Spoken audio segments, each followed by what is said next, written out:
Tanggapin mo yan at kalimutan mo na nangyari sa kaibigan mo. Bumalik ka sa probinsya at tumahimik ka na lang. Huwag na, Maro. Hindi ka ba nagugutom? Ngayon nabanggit mo, gutom na ako. Tama-tama, may pagkain pa naman tayo sa taas. Wala na eh. Inubos kong kanina. Simot pa simot. Bibili na lang kaya ako ng luto. Sige, Pansit para medyo matigat ng konti. Ano? pilihan mo lang. Oo.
Huwag kang mag-alala.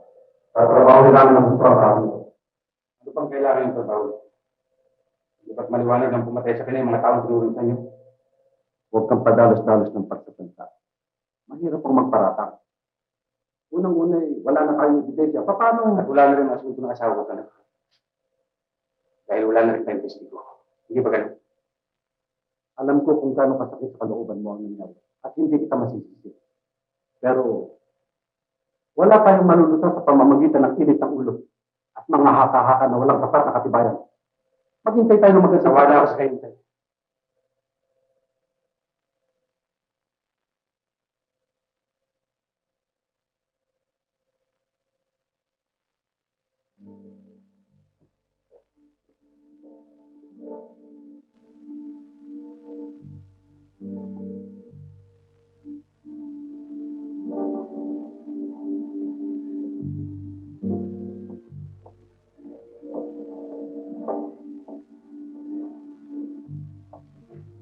Kanina ka pa namin yun. Makikirami kami sa nangyari sa kaibigan mo. Kilala niyo si Porteng? Oo. Kanina pag-itusan naman. Tanggapin nito. Ang laman nito ay 5,000 piso. Yun na yan.